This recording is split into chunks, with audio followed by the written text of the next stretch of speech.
Well, hello and welcome to glennzb TV, the show that puts glennzb up your Periscope.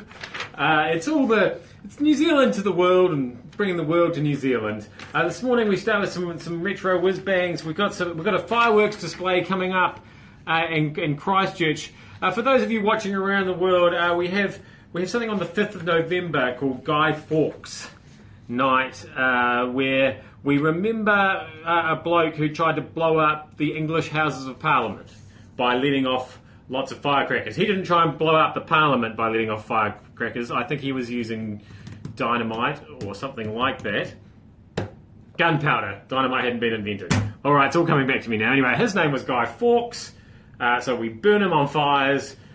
It all makes perfect sense. Anyway, the Christchurch Council is having a Back to the Future themed fireworks display this year because, of course, 2015 is the year Back to the Future's lead character Marty McFly set on his DeLorean in 1989's movie Back to the Future 2. This is all very complicated, isn't it? It's a complicated theme for a fireworks display. Apparently the DeLorean's probably not going to show up, according to Ms. Deere from the Christchurch City Council. But it's going to be awesome.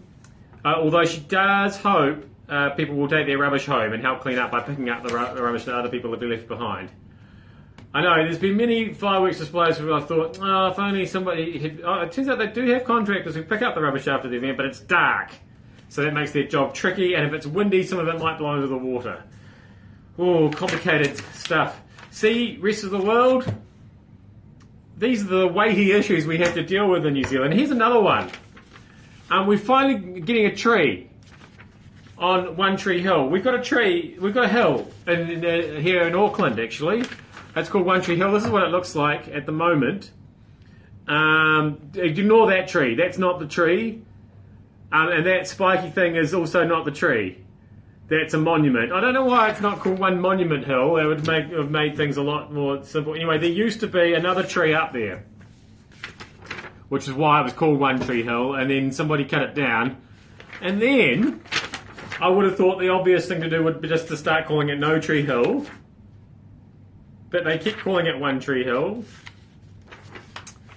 Somebody's just pointed out that they saw the tree once, and then somebody cut it down. Yes, that's right. That's why you haven't seen it recently. So anyway, we're getting a tree. More big news here from New Zealand. It's taken a while. It's taken 19 years.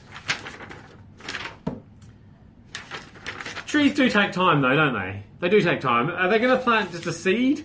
Are they... I don't know, they haven't got the full details. I'll get back to you. I'll tell you what, if they launch the Back to the Future fireworks from there, that would be pretty cool. I don't know what that is. Is that a kite? Is that up there all the time? Is it One Kite Hill at the moment? I don't know. Hello, UK. Nice to see you. Thanks for joining me. Now, bloody Australians.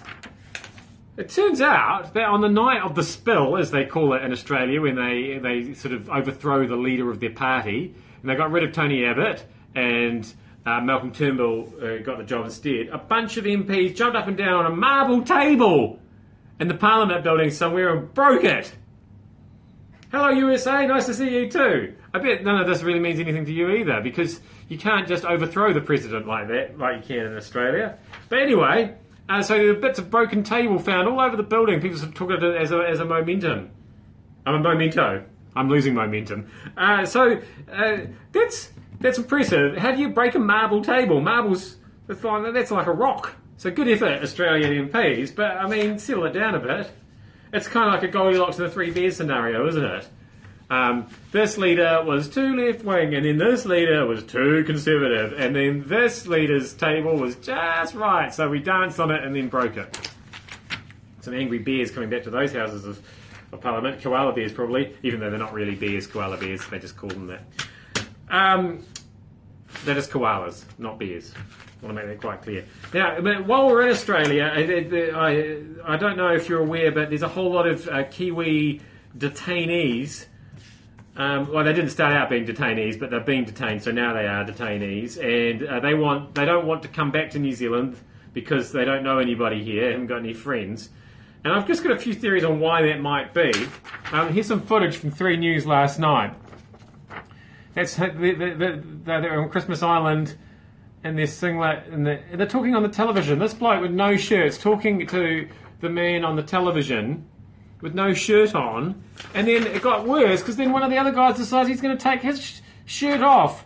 I don't think we want those people in New Zealand either. I think everybody can agree about that. They don't want to be here. We don't want people just wandering around with no shirts on, being on TV with no shirts on. Not with those bodies. You know, it's not Matthew McConaughey. It's not Chayton Tanning. What's his name? Chayton. You know the bloke I mean.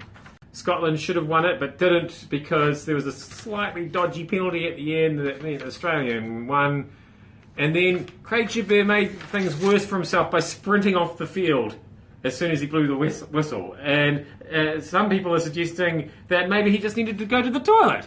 And if that's so, I'm worried about the prostate situation, and should we be doing prostate checks of refs before they ref a big international test match to make sure that they can last all the way through?